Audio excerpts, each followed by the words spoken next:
Serving clients while social distancing. Law firm growth during COVID-19, episode 73.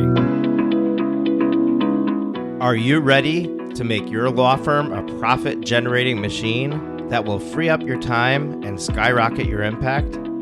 With more than 2 decades of business growth experience and having proven that you can be successful while prioritizing your family and your impact, introducing the Profit with Law podcast. I am your host, the creator of the Firm Differentiator 10X Effect, Moshe Amsel.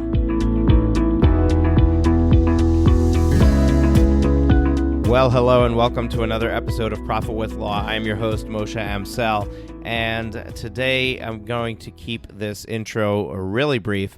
We're going to queue up a replay of our first live stream in our 10-day Dealing with COVID-19 live stream event. If you're interested in participating in these live streams, they're happening daily from today, well, when I'm recording this, March 23rd, to all the way through April 3rd. Go to profitwithlaw.com/COVID, profitwithlaw.com/COVID. You can register there for all of them and also see the lineup of the events.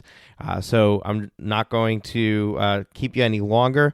The replay itself is going to be long enough, but it's great content, and I urge you to stick through it and enjoy it. Here we go. This is a trying time for sure for us in the legal industry, but it's for everyone across the board in the United States. The ones who are employed, the healthcare workers, they're putting themselves at risk every day, and going to work every day. And then the ones who are being forced to shut their businesses down are wondering how they're going to pay their bills and where the next dollar is going to come from. And we as service providers for those people need to understand and figure out how to continue to operate even if we're forced to close our physical doors. And that's what we're going to be talking about today. Before we jump into that, I'd like to cover a couple of things. First of all, my name is Moshe Amsel. I'm the host of the Profit with Law podcast, as well as the Law Firm Growth Summit. The Law Firm Growth Summit, we're trying to bring virtual education to the legal industry. We hosted a really good 5-day summit last year in December, went over very well, and now we're doing this 10-day live stream. So if you are watching this on Facebook and you haven't registered, there are 9 more days to go. Please go to profitwithlaw.com/COVID, put in your name and email address, and we'll send you the link to get on the Zoom call right now, as well as for the next 9 sessions. And we're looking forward to seeing you join us for all the ones that make sense for you. We tried to come up with topics that are relevant to you for today. Now, one thing that I want to just say and share, yesterday we had a pipe burst in our basement, and there was water everywhere. Ended up being an entire day project to dry it up, clean it up, and salvage whatever we could and get the room back in order. And at the end of the day, I looked at my wife and she looked at me and she said, the one positive thing out of this whole experience was you were planning to get a bunch of work done and we got to spend the entire day together. So there is a silver lining to every problem. There's always a benefit out of pain. And our job right now today is to figure out how to find that silver lining, to figure out where to find that benefit, where to find that thing to focus on that's going to keep us positive, that's going to drive us forward, our business forward, our community forward. And it's time for us to show up as leaders. So as law firm owners, we serve a specific segment of the population, and it's our chance to show up for them, similar to the way that myself and the panelists here are showing up for you today. You can go out there and do the same for your community, and you can find ways to package something for them that's useful today that might be different than what you were selling yesterday, but it's there to help them get through this current situation. So that's my soapbox thing. What I'm going to do real quick is just run through the panelists. We have a lot of panelists today, so I'm going to ask you each to keep it to 60 seconds or less. We'll just go one by one through everybody and just let them introduce themselves to you. So I'll start. I'm just going to go on my screen. Start with Jordan. You're up. All right. As they say, first is the worst. So I'm Jordan Ostroff. I'm in Orlando, Florida. I'm a business law and personal injury attorney. And then I also run a marketing firm for lawyers called Legalese Marketing, EASE. And that's me. Awesome. Gyi, you're up. Gyi Tsakalakis here in Chicago, back-to-back, another lawyer that has a digital marketing agency. I'll post a link in the chat. Thanks for having me. Awesome. Maddy? I'm Maddy Martin, Head of Growth and Education for Smith AI Virtual Receptionist. The company is based in California. Receptionists are nationwide. I'm here in Buffalo, New York. And I just shared a link to Jordan's awesome article that he wrote for our blog last week. Awesome. Thank you for sharing that. Neil? Hi, I'm Neil Tyra. I'm an estate planning attorney outside of Washington, D.C. I'm a host of the podcast, The Law Entrepreneur, celebrating our 4th year and 200 plus episodes. Awesome. And I am a huge fan of the Law Entrepreneur podcast and a big fan of all of the panelists here. But definitely the Law Entrepreneur is the go-to podcast for anybody running a solo practice. Melanie, you're up. Hey, I'm Melanie from Streamline Legal, where we help law firms get the most out of their practice management software. Awesome. That was the quickest one. Allie?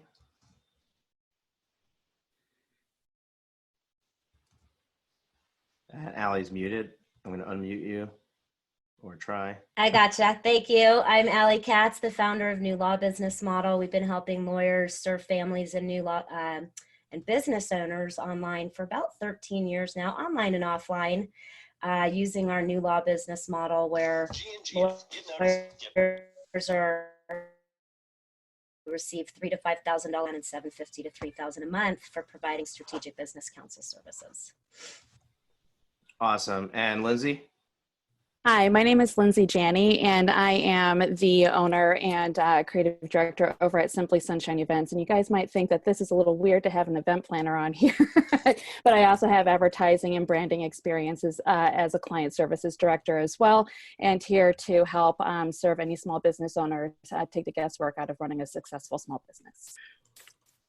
Awesome. So I actually tried to pepper in panelists throughout the 10 live streams that are outside of the legal industry to bring another perspective, perhaps add something that we are missing here. So you'll see that throughout the events, you're going to find people that are not serving specifically the legal space. These are people that I'm connected with online, virtually, that bring expertise to the topic at hand. So we're going to jump into the discussion, and I know that it's a little long to get into it, and I appreciate everybody bearing with us, but this wouldn't be possible without us being able to have the financial backing to create this amazing experience for you. And that's done by our sponsors. So I want to just take a moment to share with you a little bit about each of our sponsors and to ask you to recognize that they're taking their money and putting it behind this event to help you. So you should strongly consider where they can you can help them with their business, but also take them for a spin. So real quick, Maddy Martin's here from Smith AI. Smith AI has been a big supporter of everything that we do, and they do virtual reception services, and they are stepping up their game to help you specifically in this time of need where you may not have thought that you needed virtual reception services before, but now you need somebody on the front lines answering your phone, handling that first level of intake, maybe even doing outbound calling for you. They also have a chatbot service for your website, and plans start at just $140 a month, no contracts. You can use them for any and all of these services, and they are offering a special offer for you. So the special offer is, and I hope I get this right, Maddy, correct me if I'm wrong, they're giving you $290 in additional benefits where you've got a free 20-call trial, free spam blocking, free CRM integration, 20 more calls with this extra free first month on the starter plan, and a free 24/7 AI chatbot with free setup and installation. And all you got to do is use the code SMITH COVID-19, and Mimi is going to put that into the chat for you. Use the code SMITH COVID-19, and their website is smith.ai. So smith.ai, sign up, use code SMITH COVID-19, and you get all of that goodness, which basically, I think, if I understand it correctly, means that the first couple of months are going to end up being free for you. So you kind of get an opportunity to take them for a spin absolutely free. Our next sponsor is New Law Business Model. Ali Katz is here with us, and New Law Business Model has been training lawyers on a new way to serve families and business owners, both online and offline, since 2006, to get all of the resources on how to get paid $3,000 to $5,000 per estate plan and $750 to $3,000 per month per business owner client. Just join their free Facebook group. It's called Lifestyle Lawyers Club. Their Facebook group is Lifestyle Lawyers Club. And when you sign up, just mention that you came from the Law Firm Growth Summit COVID live stream, and they will send you a video and a guide that they created on how to serve people virtually. And then GNGF, I'm going to real quickly share my my screen with you, if I can do this properly, and play a real quick clip from them for you where they're offering a free book. GNGF is a marketing company, and here we will try to do that for you right now. Is my screen sharing? GNGF, get noticed. I don't think it is. Your screen's not sharing. No. There we go. Get found. We're a leading marketing agency for law firms, and we literally wrote the book on online law practice strategies. It's our best-selling book, and we're giving it to you absolutely free. Our team does it all from branding and logo design to mobile-first websites so you can meet your clients wherever they are. We back our clients with experts in organic SEO and paid advertising to give you all the analytics and insights you need to grow the business the way you want it to grow. But what makes GNGF unique is our focus on providing a holistic marketing strategy by working directly with the partners of a law firm to tie real business goals to actionable marketing strategies. That's why we're proud GNGF isn't just an award-winning agency with many website print and design awards, but we're most proud of being a perennial best place to work and being honored with the Better Business Torch Award for business ethics. Get your free book today and get noticed, get found. Awesome. So let me stop sharing my screen. I'm back with you guys. I don't know if that audio came through. I'll listen to the recording and see if that worked properly. I tested it last night, but then it was a different experience now. Anyway, one last thing, and that is here at Profit with Law. Check out our podcast, the Profit with Law podcast. Stay tuned for our Law Firm Growth Summit series and all the great things that we're doing. One thing I do want to let you know is I partnered together with Mark Homer from GNGF and Melanie Leonard, who's on here. Melanie Leonard's experience and expertise is in the tech, the software, the right applications, and the way to set that up for your law firm. Mark Homer's expertise is in marketing. And I had a conversation with both of them, and we collaborated to try to find a way to help firm owners who can't afford to outsource those services today and really just need information on how do I do it myself? How do I get that stuff done? And we decided to create a membership where we're going to teach you exactly how to do that and walk you through that process. And that membership we're calling the Law Firm Growth Incubator, and it's going to eventually be $150 a month. But because of everything that's going on right now, and also because we just rushed it to market and there's nothing in there yet, our first call is going to happen this week. We are making it open for the first 30 people at $27 a month. You go to profitwithlaw.com/incubator, profitwithlaw.com/incubator, and you can sign up for $27 a month for life. So you can get in there for a fraction of what it's going to cost eventually. And I'm going to throw in some bonuses for you. So I have a time management course that I'm going to give you for free when you sign up. And that's Get 1 Hour Back. and it teaches you how to delete, automate, and delegate your tasks and figure out where you need to move things around in order to get your time back. I was going to throw in another bonus. Can't remember right now what it was, but you'll get it. Oh, the All Access Pass from our Law Firm Growth Summit in December. Going to give you access to all 31 recordings from that summit if you sign up today. So 30 spots at $27 a month. There's already 12 of them that have been sold. So there's only 18 remaining, and then the price is going to go up. So if you're interested, if this is something that might even remotely be for you, I suggest that you go to profitwithlaw.com/incubator and sign up. Now, let's jump into today's topic.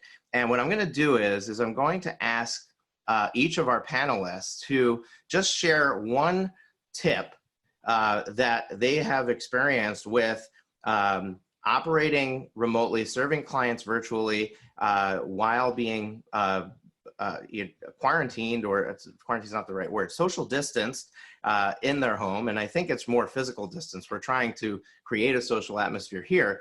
But I want each of us to just share something that has been working for you either in the past or in the present that will be useful to our audience.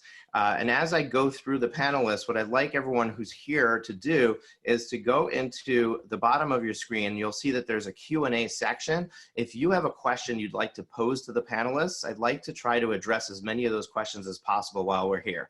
So make sure that you go into that Q&A section, post your question in there. And if you would like to be brought on live to ask your question and interact with us directly in a back and forth conversation, just say willing to go on live, and we'll bring you on live to ask your question.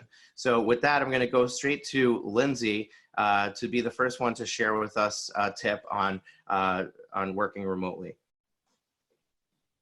Hi.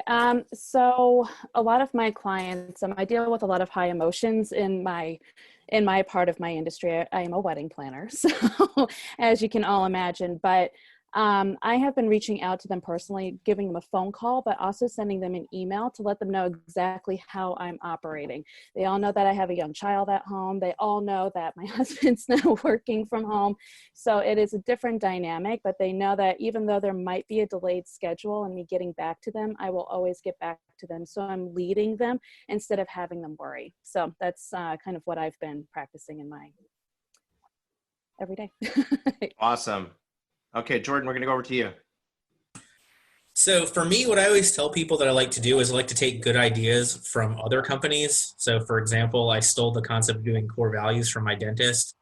But the one thing that's really stood out to me is e-signatures. So we've been set up with Lawmatics for e-signatures for over a year now. And every single time somebody makes me print and sign something and doesn't have e-signature, it really gives me like a red flag. And obviously with everything going on now with social distance, it's been immensely helpful to be able to have clients be able to sign, notices, documents, contracts, etc., all digitally. Yeah, that's a big issue that a lot of people have been concerned about, but it seems like more and more states are moving away from requiring wet signatures in this current situation. So the sooner that you get yourself set up to be able to support e-signatures, even if right now you require wets, you can move to e-signatures as soon as that's allowed. Neil, we'll go over to you. Well, I actually was going to say the same thing, but let me just dovetail with that. I am late to the game regarding e-signatures. I committed to it after hearing Aaron Gerstenzang's presentation, not at this last ABA Tech Show, but the 2019 Tech Show, where she talked all about digital signatures. So, and I see somebody in the chat wanted to know, okay, what app we're using, Lawmatics. I use HelloSign for what it's worth. I think another area that attorneys have a lot of challenge with is managing their calendar, particularly communicating with clients about potential conference calls, and in the case that you're still doing face-to-face, although I don't know too many people who are, how you get that on your calendar. And I use something called Schedule Once. So I let the the clients gain access to the open time on my calendar, and they can use schedule once to book time with me. So that's very helpful in trying to manage interactively with remote clients. All right, awesome. I'm going to go to Allie and then Melanie next. Right. So the big issue, yes, right now is signings. And one of our lawyers in our program shared where she is actually doing virtual notarization. It's not yet allowed in her state, but what she is doing is she's Zoom recording the notarization. And she is making a mark in the case file, making a note that she will go back and get wet signatures when she can later, but understanding that this is a time of emergency, she is getting the digital signature and doing the remote notarization and having the whole thing on Zoom like this, where her client is on Zoom, she's on Zoom, and it's completely recorded. If you are in a non-conflict situation where the estate planning documents are to keep the family out of court, you're not really worried about conflict, this is, I think, a strong strategy that we can all use to get creative during these times and consider using if you are the notary. And then just one piece on getting clients, because you need clients to serve. And I really want to encourage you all to consider how you can, instead of just coming across as a lawyer during this time, share a little bit of your own personal story when you're sharing out in social media, when you are communicating with your audience, and get very proactive with your communication. Be emailing your community now, right? So if you don't have an email database list, get that set up and be emailing, letting people know what your own preparations are for your family and how you're taking care of things for your family. Do that on social media as well, and begin to establish yourself as the expert, not just for the people out there, but for your own family before you make an offer for your services. Awesome. Okay, Melanie, and then we'll go to Molly. So I'm sure that Zoom is making out like crazy right now, and I really wish I owned some stock. And I think it's a great, I think it's a great tool, but what I want to impress upon people is, you know, a lot of people are setting it up to work with their clients and be able to communicate with their clients, and I think that's fantastic. But I don't want people to neglect or not think of their own internal staff. You know, I think that video conferencing with your internal staff is really going to help you guys stay on the same page as you're working remotely. So whether you're using Zoom or Google Hangouts or whatever other tool is available to you, I would highly recommend that you not forget about the ability and the effectiveness of communicating via video with your own staff internally. I think it really helps also to help people not feel quite so remote or so distanced. You know, if they're communicating with you via video every day, multiple times a day. I mean, I've had assistants where, you know, we'll be working on our own thing, but still on a video chat so that as things come up, we can just start talking to each other. So I think there's a lot of great opportunity there as well. All right, awesome. Molly joined us. She was stuck in the attendees section. I upgraded her. So Molly, before you share your tip, if you can just quickly just share who you are with our audience, and then share your tip. And then from there, we'll go to Maddy next. Yeah, absolutely. Welcome, everyone. My name is Molly McGrath, and I'm founder of Hiring and Empowering Solutions. And for the past 22 years, I have been supporting attorneys with all things people, process, and profit, by and large in the small solo space. I also have a podcast. I've been podcasting for about 14 months now on all things hiring and how to teach your team how to step up and lead. And you can find that at Hiring and Empowering Solutions. I've had many people here as my guest in many episodes there. So thank you all for being such amazing influencers. My tip, I've been preparing my clients for the past 4 years in regards to how to have a virtual side of their practice. I've been working virtually for 25 years now. And I'd say the biggest tip I would give is educating your clients as much as possible.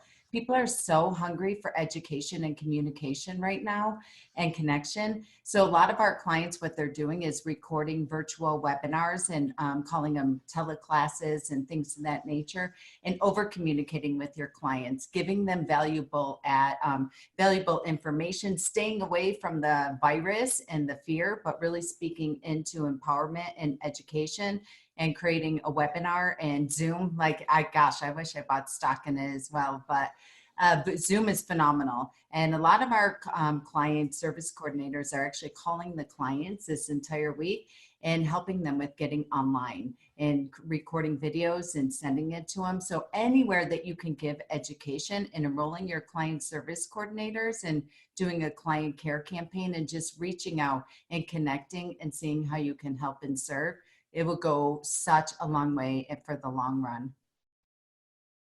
Awesome. Yeah, I totally agree. We're going to go to Maddy, and then we're going to go to Gyi.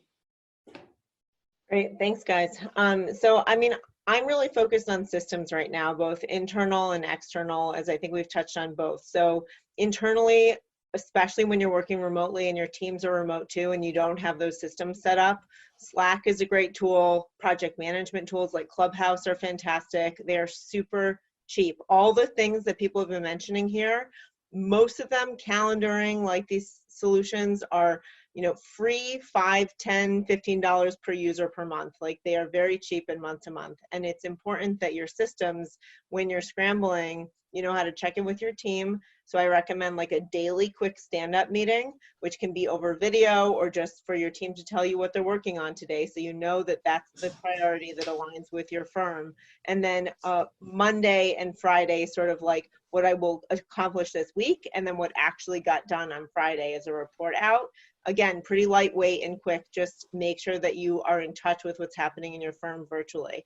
The other thing that I recommend is to audit your other systems. So like, if you have a phone system that was set up and you had those calls forwarded, make sure that you are calling your own business number, that you are triggering your own workflows, right? Like, if you have an online sign-up form that's supposed to trigger a certain step of actions, make sure that that's still working, that people are notified in the ways that you expect, so that nothing is falling through the cracks. Because right now, that is the most critical time, when we know that business is suffering for many practice areas, to not miss any of the leads that are coming through.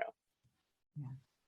Awesome, Maddy. Yeah, all amazing tips. I love these, you know, all of these tools that allow you to connect with your team as if they were right there. As a matter of fact, I encourage you, if you use something like Slack, Slack allows you to create channels. Create a channel for fun. Create a channel for people to go in and just have their water cooler chat, have their, you know, post memes, things like that, so that they have a place to interact with each other in a non-productive manner, because they have that when they're in the office. So give them that when they're virtual as well.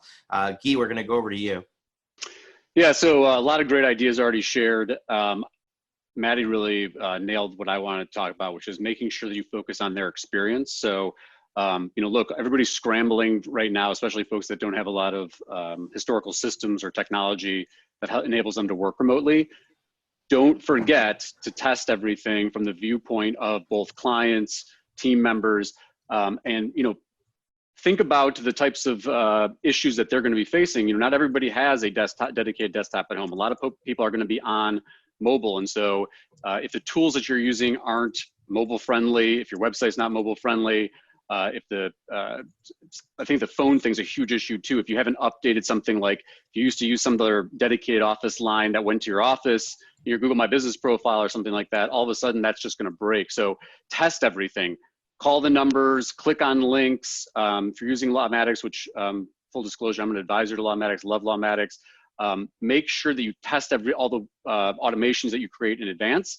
Another just kind of quick tip is to think about both synchronous and asynchronous communication. So this is brought up before, but provide people the ability to schedule with you, but also provide links to videos of you recording, talking about phases of the representation. A lot of that stuff too, you don't have to even get into the specifics. It's just keeping people aware of what's going on with the representation and letting people know that you're on it. And that a lot of that stuff can be automated through recording videos.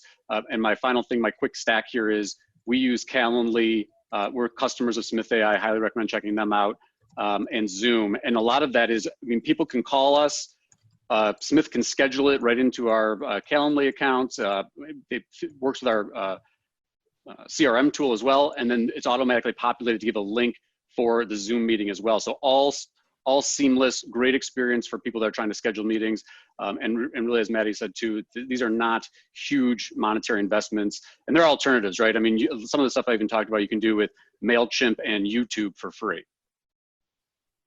Awesome, Gyi. Love that. And love that summarization. And guys, Maddy said it, Gyi said it, make sure that all your stuff works. Just test it and make sure that people can actually get a hold of you. They could reach you. They know how to reach you.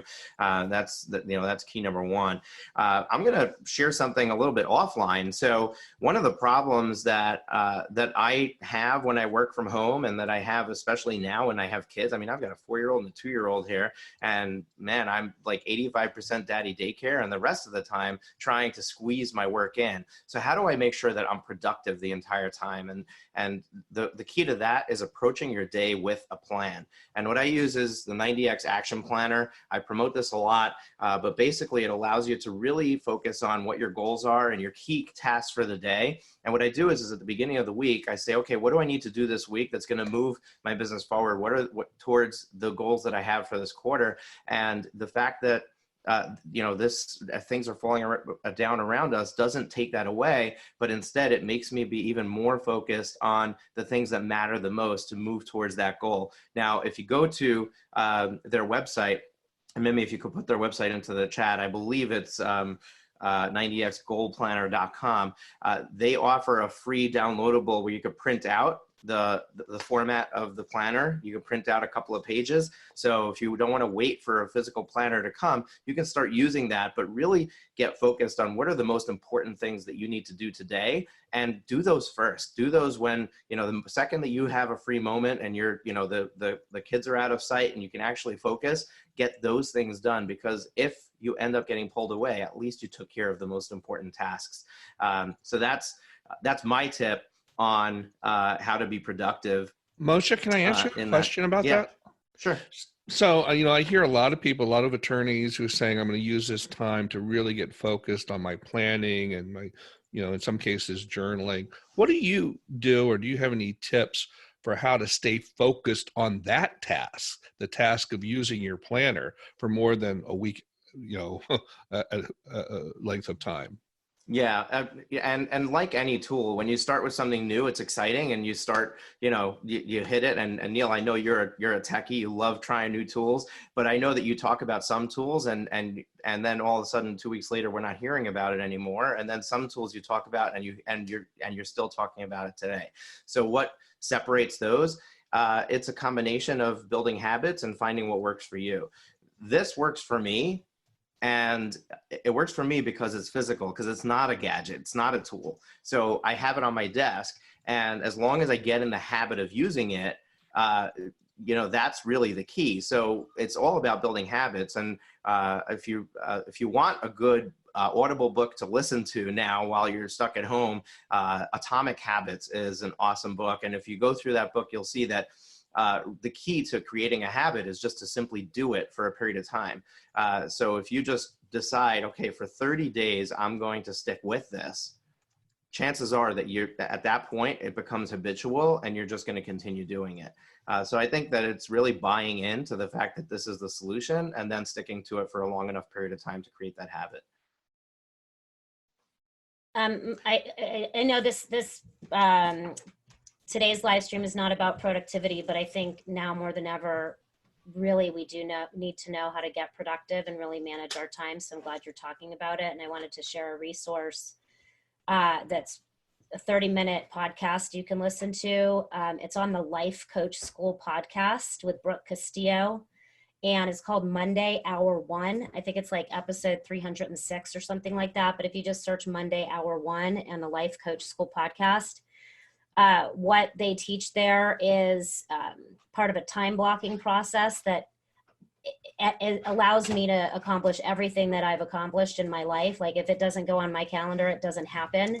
And you can use your calendar to accomplish more than you could even imagine possible. And the Monday Hour One podcast will lay that out for you, how to do that every Monday, first hour of your day, or Sunday, last hour of your night of the weekend, and just calendar everything. Yeah. Can I speak into that too, real quick? Sure. For a second? You know, one thing I always teach my clients is don't get all wrapped up in the technology and trying to do all the planning and get all the platforms and all that. Just for simple for this week, to survive this week, sit down, identify your top 3 things that absolutely are going to move the needle, going to serve clients, are going to impact your calendar, impact your cash flow, and getting work done. And that's it. Figure out how long you think it's going to take. If you think it's going to take an hour, set your timer on your phone, shut down your email, shut down everything, put your phone on airplane mode and do it. And find someone to hold you accountable. If you have to enroll your employees to babysit you, your wife, your teenager, whoever it is, to sit with you at the kitchen table or in your office, wherever you are, and just get in your circle of focus and do nothing else. Yeah, and on the topic of calendaring, time blocking, and getting clear on what your tasks are, it's really important to figure out what your, I'm going to actually share my screen. So my wife and I, what we did is we started creating a schedule, daily schedule for the kids. But if you look after the item of what we're doing, there's a parentheses and it's a D and an M from daddy and mommy, right?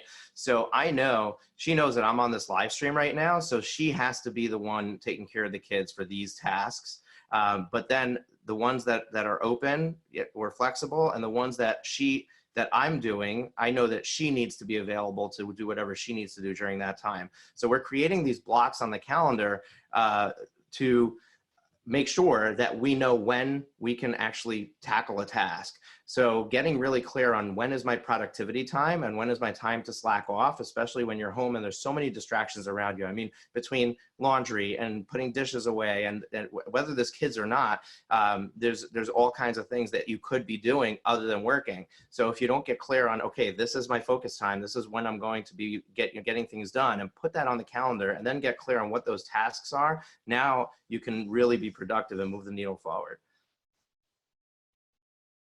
I have something to add too. I think that Sure. I agree with you not to get distracted by the technology, but also keep in mind there's probably technology that you already have and you're just not taking advantage of, or maybe you don't realize the extent that it can help you. So I would highly recommend, we talked earlier about kind of taking stock in what you have and what processes you have and what you need. Take a look at that practice management software that you've been paying for the last however many years and you're only billing with it. It's probably got some task management tools. It's probably got some calendaring technology. So look at that first before you go and start looking at the shiny objects or paying more money for other things, because that can really benefit you. Yeah, now more than anything, when we need to worry about our outgoing expenses, it's a time to trim down the extra pieces of technology you've been paying for that you haven't been using, and focus on the ones that you absolutely must keep to make sure you're using them to the best of their abilities. I love that. That's a really great tip.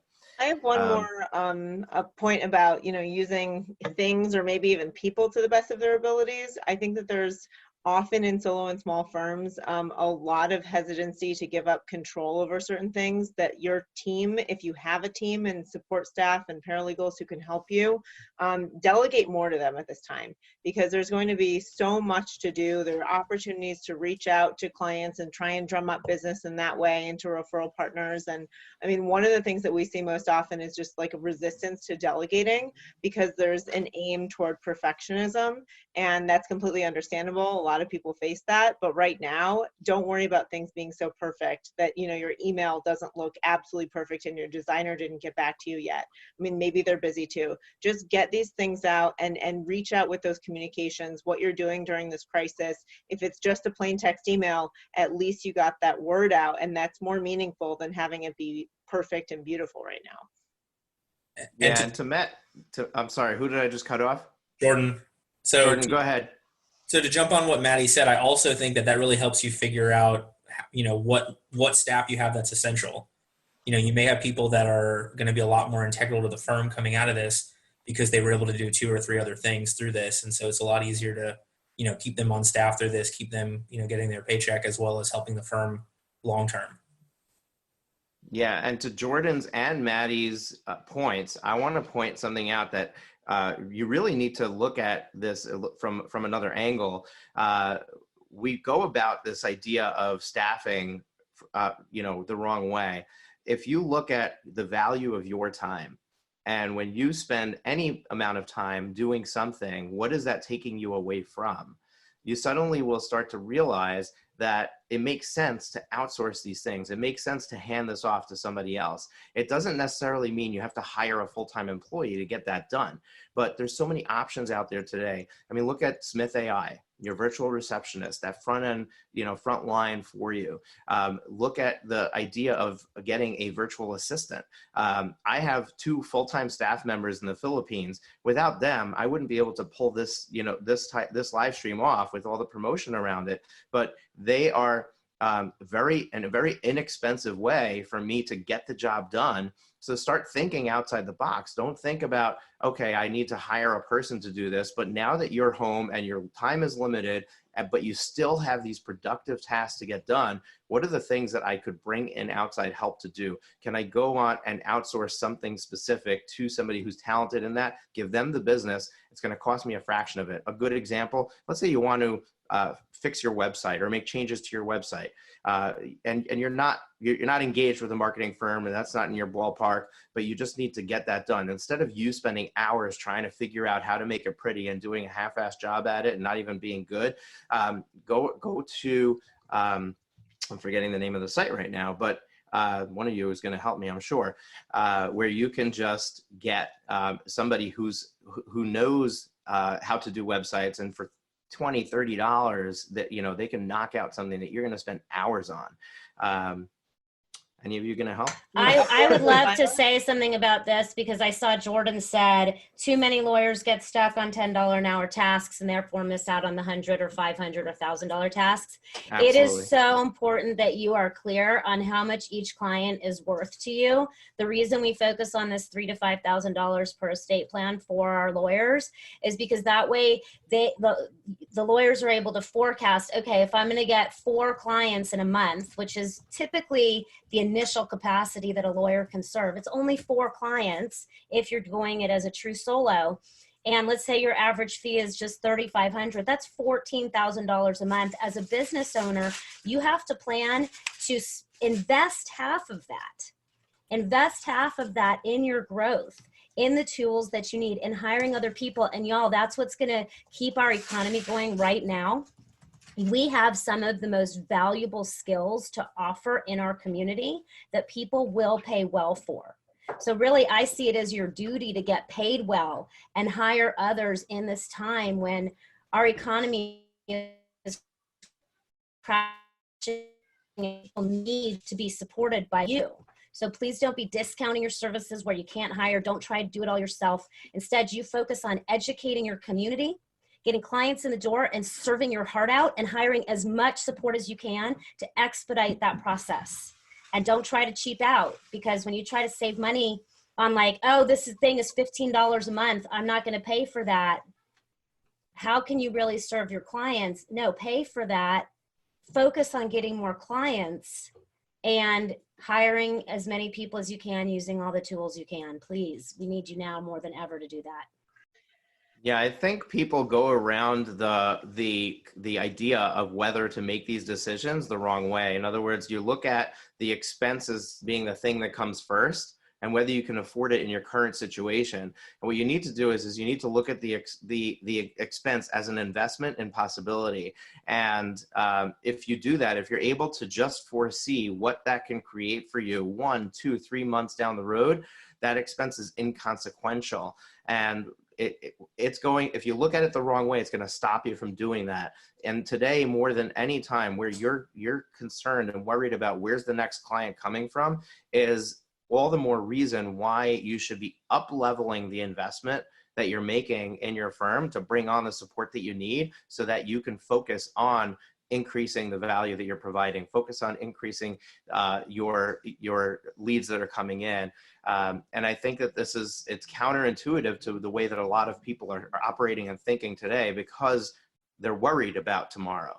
And if you can just believe, because it's there, the business is still there. Just because the economy is tanking and just because there's going to be a lot, unemployment is skyrocketing, that just means that we lowered the pool of applicants, right?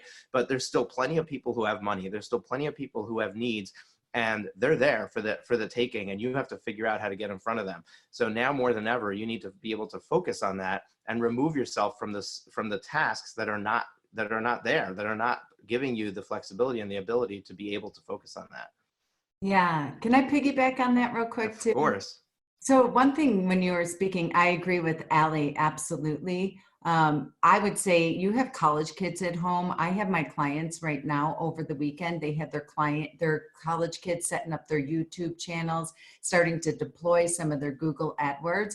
Put them through Young Entrepreneur School right now. Put them to work. If you have college kids and you really are saying, I don't have the money, time, or resources to hire, look in your office and get on a Zoom with your team and just buckle down and figure out who has the strength to do what. But I couldn't agree more. You should not be screwing around with any type of lower vibration activities. 100% your top revenue producing activities in the personal service industry. Leaders are out front, they're upfront. You have to be in communication with existing clients, prospective clients, or power partners out in your community, such as this. I mean, look at this amazing resource here that we're all just collaborating and getting together. So any way that you are, if you are not in front of people right now, people are hungry and desperate for a solution and for your valuable information. So don't hide out behind the computer and or paper and or screwing around with anything that's less than who you are as an entrepreneur and an attorney. So another thing that I'll say is it's really important for business continuity and for any sort of mergers and buyouts that happen right now. I mean, to be totally honest, like the value in a firm is not just the attorney, it's also in the systems and the processes and what's been documented. So right now, if you're not documenting everything that you're doing, if you're not handing off and delegating, you are probably losing out on an opportunity to build value in your firm at a time that it's especially important relative to other firms in your market to stand out and demonstrate that value. And it's an aspect of just running a professional business.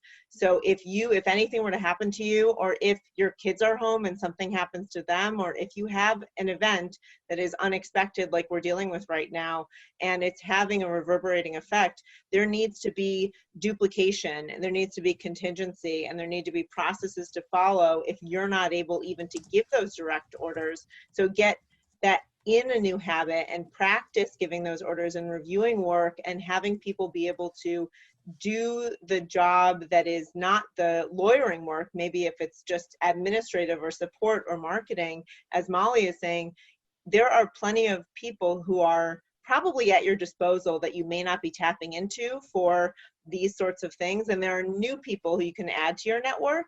But if you don't write down the process and you train someone to do that, then you don't have that backstop if you're not personally even able to do the work yourself.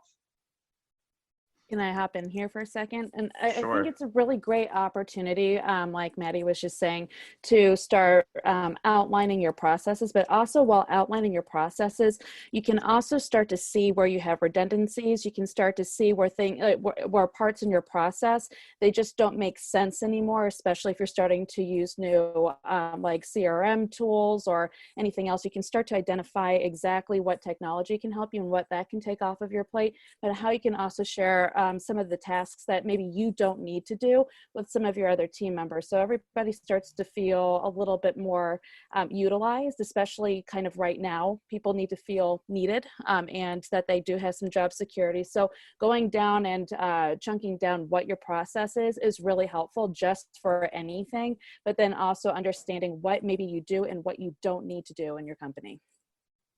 Yeah, awesome, Lindsay. And I want to piggyback on this, and as well as something that Melanie said earlier, and that is to really become familiar with what your software is capable of doing. Automating something in a software application is far cheaper than paying somebody to do it manually. So the more things that you can find ways to automate and take it off of your plate and your staff's plate, the more efficient you become as a firm, and the more you can redirect those resources to something that is more useful, more profitable, more that makes more sense in the productivity of your firm. I would like to know, though, while we're on this topic of getting those processes organized and the systems created, I know that some of our panelists here can definitely speak to this. Do you have any tips as far as where do I document a process, and how do I formalize a process, potentially in software or manually? How exactly does that work for somebody who's new to this, who really hasn't done this in their firm yet? Yeah, I would love to answer that. Go for it. So I say step one, keep it simple and just get your team together. If you're working virtually right now, get on a Zoom and share a screen and pull up a whiteboard and interact with it like the old school Visio, a flow chart, and have all your team give the input of what they believe the process is. And just map it out as a flow chart, step one. Step two, have everyone track what they're touching throughout the week. By Friday, everybody compiles all their notes, and then you can get a college student or somebody that's already on your team and have them start to document it. You can also use Trello, which is really great, another activity to go into the project management side of it. But from a very simple perspective, I've had many law firms create an entire system from start to finish, from the incoming phone call to the closing of the file in 1 week in this way. So I tell them to really involve your team and then give the system to somebody who knows nothing about it and have them try to test it. And they will absolutely be your quality control and show you where you have the loopholes and where you're missing it. Because 9 out of 10 times you're missing the little things. I agree. I think a lot of times firms will get very concerned about, well, how does this have to look and how should I write it? And it really doesn't matter. The reality is if your staff and your team can follow it, then you've written it well enough. And over time, these things are going to change and you're going to get reiterations and improvements and stuff, but to have something just somewhere where everyone can access it. So I think the most important keys are make sure everyone can access it and know what it is. And then also to have their buy-in by helping them create it, having them help you create it. Those are both really key. And I think that where you put it, there's some awesome software out there, but again, let's not get distracted by the technology. Let's instead make sure we have systems to run our firm, and then we can worry about getting the great technology that makes that process even easier. Yeah, and I think that jump in on that. Sorry. Jordan, give me 1 second. I want to ask Melanie a question, and then hold that thought and we'll get right to you. Melanie, one of the things that happens in this type of situation is people get overwhelmed by the software options. So like I use Asana in-house, but I'm not a law practice, right? So I don't have Clio. I know that you're a fan of Clio and Clio Grow. So for somebody who's using those practice management software applications, do they also need a project management software on top of that? Or is that something that can really be run in those tools they already have so that they don't have to now be adding yet another piece of software that they need to learn and figure out? Yeah, most of the more recent practice management software, especially those online, they do have some type of task management system. They're not always as robust. In most cases, they're not as robust as a Trello or an Asana or a Monday or 100 other options out there. So absolutely, there's other options for you. But if you've never used anything and you're not looking to increase your spend, right now, then look at what you've got and start using that, because guess what? It's better than nothing. And eventually, if you want to move on to something else, that's fantastic. But yeah, there's a ton of tools out there. But when we're talking about procedures and processes, I think, it's okay to go back to just a document. It's okay to have a Word document that says step 1, step 2, step 3, step 4. Yeah, it's awesome to make those translated into some kind of workflow in your software. Absolutely. But let's not get ahead of ourselves. I mean, if you're really in that dire straits where you're really trying to track and you don't have a way to do that, start with the Word and then move on to whatever tools you have and then graduate from there. Awesome. Jordan, over to you. Yeah, so actually this works out perfectly because to jump on what Melanie just said, the thing that we found that was actually easier for us, because my staff tends to be a little bit younger, we actually did screen capture the video of the task first and then backdoored it into writing it out. So this way there's a video that people can watch that'll walk you through it, as well as having those steps. And so we use Tetra. I don't see that anybody's passed that around on there. Right now, I think you can do 5 users on Tetra totally for free. And you can see who's looked at what page, and you can basically works like a wiki for your firm. So different people can update it. But yeah, the key thing really is going to be do what you're actually going to use. You know, if it's a Google Doc, but people will look at it, great. If it's going to be a website and people won't use it, then, you know, don't spend the time and effort. Yeah, awesome. The other thing that you can do is if you do have a virtual assistant, an executive assistant, somebody in the office that can create these processes for you, what you can do is create a process to create the processes.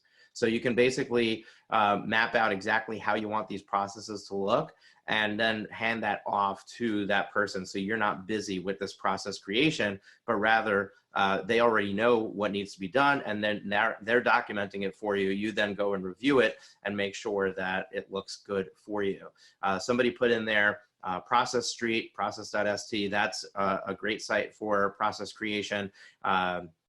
The project management tools are great, but like Melanie said, I mean, just go into a Word document, put it in there, start somewhere where you can document what the process is. And as far as which process to start with, like where do you start that? I'd like to open that to the panelists to give some input on, but I would tell you that it depends on where your backlog is, right? So if you're finding that your breakdown is in your delivery, then maybe you need to create processes in how you deliver your product. If your breakdown is in the intake, you're just not calling leads back and things are falling through the cracks, then you need to create processes in your intake process first, because you've got, well, any marketing work you're doing, any efforts you're doing on that side is being lost by losing those potential clients by that breakdown in the leads process. So you need to really just look at what's breaking to figure out where to start with this process creation. Any other ideas on that? I think it's sort of like a matter of, I think about Eisenhower decision matrix, right? Like urgency and importance. There's going to be a lot of importance on those really sort of costly tasks and things that are going to make you miss revenue, or you can get revenue sooner if you get this stuff done. There's also the urgency, right? Like you have a meeting coming up and you don't have a process for it, but you could have handed it off.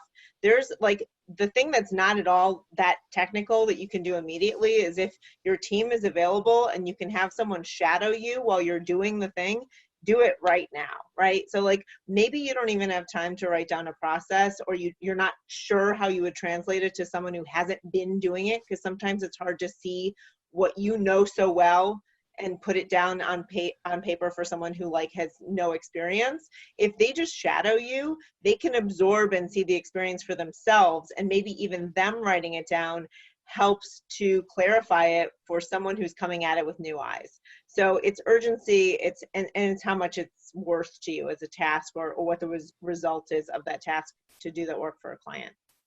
And one of the tools that was shared in the chat was Loom, and that is essentially shadowing over you when you're doing something, right? So install Loom, it's a Chrome extension, and just turn it on and record yourself and your screen while you're doing whatever it is that you're doing. And you can give the instruction in there. So just talk and do at the same time. And when you're done, you hand that off to somebody and say, here, formalize this, make it a step-by-step process. And then you can review it and see if they missed anything, skipped anything in that process. Molly, you were going to share something. Yeah, I love that, Maddy. I preach it all day long in the hiring process and the onboarding process. It's a lot of times attorneys won't hire because they don't have time to train. And I say, just have them shadow. It's the best training you possibly could give. I would say that. And I would say pick a process where there's the most revenue right now. If that's your biggest bottleneck and your biggest worry, which I'm sure is many of us, is that pick a process where the most revenues to gain, where we have a backlog in production, what have you. So often I see attorneys pick processes that really will not move the needle, so to speak, at all in regards to delivering on your promises, getting work out the door, collecting revenue, and that would be where I would start. Sorry, go ahead, for Jordan. No, you go ahead, Jordan. All right, so what I would take it a step further than that. I mean, I always tell people that there's no problem a business has that can't be solved with more money. So if you're doing the processes first, I would say start on lead gen, start on intake. And then as that money comes in, then you can hire somebody else to, do the work faster. You can hire somebody else to do the rest of the processes. You can hire somebody else to take whatever the other bottleneck is. Yeah. And I would hone that in even further. Jordan's exactly right. We start with intake and enrollment, engagement, getting hired. So your ability to intake people virtually and get hired virtually is the number one most important thing for you to be focusing on. Being able to quote your fees, have people say yes to your services. From there, I promise you're going to figure out how to deliver that service. And then go circling back around to the lead gen, because there's so much lead gen that you can do one-to-one just by talking to people in your community, seeing what they need. You don't need to have big processes in place. You just need to get human and connected with people, whether it's through social media or direct interaction with people reaching out to them by text, communication with past clients. So I would focus on your intake and enrollment, making sure you know how to get hired for an average fee that's high enough for you to deliver a great service. Then you'll figure out how to deliver the service if you don't know how to already in a really, in a virtual way. And then you circle back on building lead gen systems. I think one thing there, Allie, that you touch on is to just like you and Jordan both, like just get started and hand it off. And Molly was focusing on that too. I think it's been a theme here. One of the things that we see so often, and it drives me nuts, is, I'll get started with such and such once I perfect it, once I have Clio perfectly installed, once I get these systems up and running. And it's like, I need to really sit down this weekend and have 8 hours of thinking about who are my best clients and who do I want to attract and what are my best intake questions. Like, you actually will not know what's best until you start somewhere and you see the reaction of clients to that process and you see the information that you gather and oops, you have to follow up and go get that information that you didn't ask for.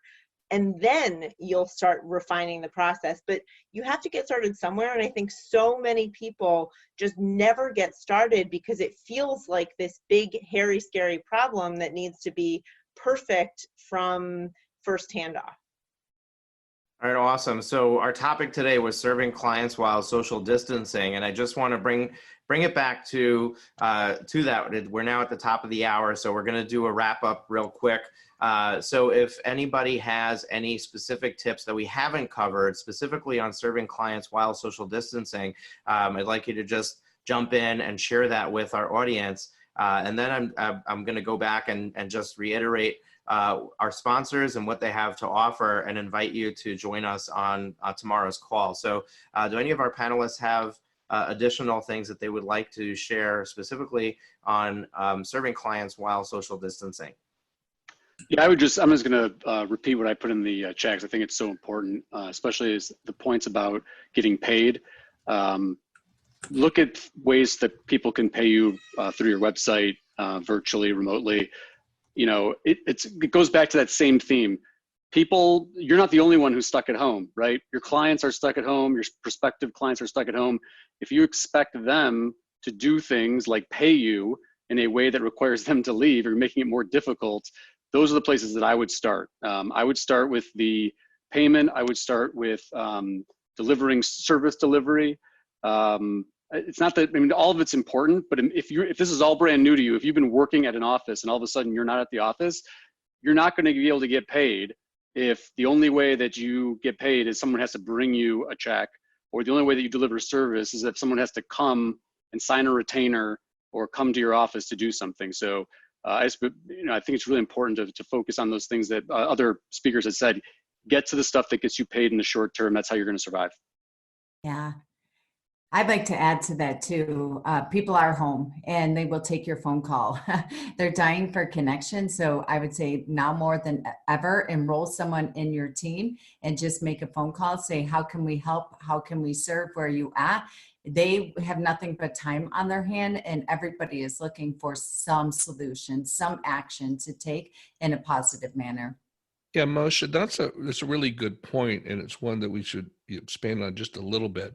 Is that I think one of the important things to do is to figure out how your clients and potential clients, how they best communicate or wish to communicate with you.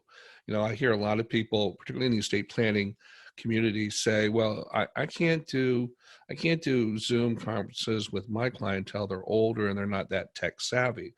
I usually respond to that, well, you'd be surprised. There's a lot of grandparents who are FaceTiming their grandkids every day. And so, but that's one thing, but the phone still works. And some people would prefer to chat with you on the phone, and that's a very efficient and easy way to communicate with your clients. I'll offer one other platform, one other shiny object, if you haven't taken a look at it. They were a big presenter at this year's ABA Tech Show. They've been on my podcast, and that's Podium. Podium.com, I believe, is the full URL. And theirs is a text messaging platform. And so for like a lot of my younger clients, they don't read their emails. You know, my own kids included. If you want to communicate with them, you have to communicate with them via text messaging, and Podium gives you a way for you and your team to consolidate how you communicate via text messaging. And so I think that's a really great resource. Awesome, Neil. Thank you. Anybody else want to add anything? Yeah, I would just encourage everybody to meet all of your clients where they currently are right now. Tell them that you're here to help, and that, you know, and listen to them, let them speak. And I know that, you know, giving advice is what all of us do, all business owners are made to do. But if you sit back and listen, you can really start to hear where their pain points are, and maybe also other potential opportunities for you to help serve them. So listening, asking really good questions is what's going to get you further, and just hopefully bringing in a little bit more revenue for your team, but also to help serve them the best that you can too. So I would just encourage, you know, open up a conversation, you know, either on the phone or start with a text or an email, and invite them either to give you a call when they have a chance to speak, or vice versa, and let them know that if you are carrying different hours, what those hours actually are, because they may not be able to call you while they're also with their kids or with their family, or anything else. If you have after hours, this might be the time and place where you can do like a 6 to 8 o'clock, or like open it up just for like an 8 to 9, because that's when some parents might actually be able to speak to you, or then maybe that's when their workday may end and where they can actually communicate. So awesome. Love that. Yeah, I just want to follow up with that on, you know, I hope that all of us are doing this because we genuinely love other humans and enjoy helping them. So assuming that you do truly, genuinely 100% feel that way, it's definitely time for some GAS calls, you know, some give a poop calls or emails or texts to your clients, and genuinely just check in on them and see how they're doing. A lot of them probably got fired or are concerned about that, and hearing from you, their lawyer, for 15 minutes might be the difference between them using you and not using you for a case for the next, you know, 20 or 30 years. Awesome. Anybody else? All right, so I'm just going to share that this is a unique opportunity that you have to potentially just go outside and spend a few minutes in nature. Take some time to spend alone, meditate, do things that you haven't done before that allow you to just focus on what's really important and where you really want to be. And I love the book Living Forward by Michael Hyatt and Daniel Harkavy. And the book is based on the fact that we tend to get in life into this drift where things are just happening for us as opposed to us intentionally making life happen the way that we want it. And this is a good time out. It's a good chance to just regroup and think about what's, what do we really want? And are we headed in the right direction for that? And maybe it's time to do some tweaks and changes. So while you're home and you're not in your usual environment, things are topsy-turvy, it might give you an opportunity to just take a moment and be with yourself and get really clear on where you want to be. And I think that like I said at the beginning of the live stream, look for the opportunities. This is an opportunity for you, that you may not have had or made for yourself otherwise. So I want to wrap this up. I just want to thank our sponsors and once again encourage you to make use of the amazing offers that they have provided for you. And before I do that, I just want to remind you, tomorrow at 1 p.m. Eastern, we're doing managing stress and staying positive. So we're going to be focusing on all the things that are bringing you down, and figuring out how to get you out of that funk and into the productive state, because a lot of what we do is psychology based, and we have awesome lineup: Wendy Collier, Shauna Gauss, Ali Katz, Michael Whelan, and Andy Stickle. So if any of these names ring a bell, somebody you want to check out, definitely check it out. So, since you signed up for this, if you're watching this on Facebook and you haven't signed up, you want to get the Zoom link for it, go to profitwithlaw.com/COVID and make sure that you sign up so we can email you the Zoom link, and we can remind you an hour before we go live. So that's our topic for tomorrow, and we're going to be doing 10 of these. So this is day one. We got another almost 2 weeks full of information for you, and I really love how this one went, and I think you did as well. So make sure to join us. Smith AI has been really generous in helping us sponsor this event. They have offered their services where basically you're getting 2 months for free. The details of that, just use the code SMITH COVID-19 when you sign up with them, and you get a free 20 call trial plus 20 more calls with the first month of the starter plan being free. You get free spam blocking, free CRM integration, a free 24/7 AI chatbot with free setup and installation. That's a $150 value. So basically giving you about $300 of value of services free. And there's no risk right now. You don't have to lay out cash on day one. You can get started with them, take it for a spin, and see if it works for you. Use it for 2 months, and then you can make that decision. I'm sure you're going to love it, and I'm sure you'll continue using it, but definitely go and check that out. GNGF is a law firm marketing company, and Mark Homer has written an amazing book called Online Law Practice Strategies. And you can download that book for free by going to gnGF.com/free-book. And all of these links are being placed in the comments for you by Mimi, talking about having your college kid working for you. Mimi is my daughter and my college student, and she is also an employee here at Dream Builder Financial and the Profit with Law brand. So go and download that free book. And also Ali Katz is here from New Law Business Model. They're doing amazing work with helping you really capitalize and profit as an estate planning attorney and a business advisory services law firm. So if you want to get all their resources on how to get paid $3,000 to $5,000 per estate plan and $750 to $3,000 per month per business owner client, and you can quickly do the math and see you don't need a lot of clients with those numbers to have a super successful practice, you definitely want to go to their free Facebook group, Lifestyle Lawyers Club, and join that group. And when you do, they're going to just mention that you came through the Law Firm Growth Summit COVID event, and they will send you a video and a guide that they created on how to serve virtually. And finally, last but not least, I've partnered with Mark Homer and Melanie Leonard to create the Law Firm Growth Incubator, which is a membership platform where we're going to have a support call a week to talk about marketing strategies, talk about technology, and talk about the overall running of your law firm. It's specifically geared for the 0 to 250K revenue range law firm owner who can't afford to outsource all of these things and is doing all these things themselves. We want to be there to support you. It's going to eventually be a $150 a month product. Right now, it's $27 a month if you join. Go to profitwithlaw.com/incubator if you want to take advantage of that and join us for $27 a month. The GNGF link, one more time, is gnGF.com/free-book, gnGF.com/free book. And that's it, folks. Thank you so much for joining us. Thank you to the panelists. I really appreciate your time and your input. This has been an amazing and valuable discussion, and I think that our attendees feel the same way. And I'm really looking forward to the rest of the sessions. And I know a lot of you are going to be back at least one more time. So again, I appreciate you being here. And folks, if you're not following these people, go connect with them on social. They're out there on Facebook and on LinkedIn. And just start following and seeing what they're doing, because these are all amazing people who have wonderful ideas, wonderful content, wonderful things to share. And I definitely think you should get connected with them.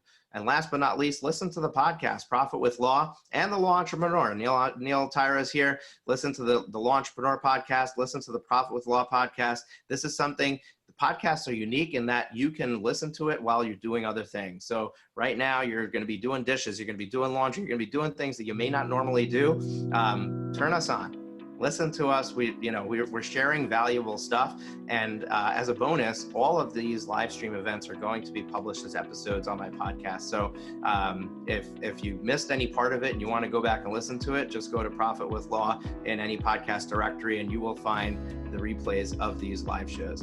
That's it, folks. Take care. Everybody stay safe out there. And I look forward to seeing you tomorrow. Have a good one. Bye-bye. Thanks for having us. Bye. Thanks so much. Have you been enjoying the show? We sure hope so. To make sure you never miss an episode, be sure to hit the subscribe button in your podcast player app. Next week, we will be back with more valuable resources and ideas on how to break the mold and take your law firm to the next level.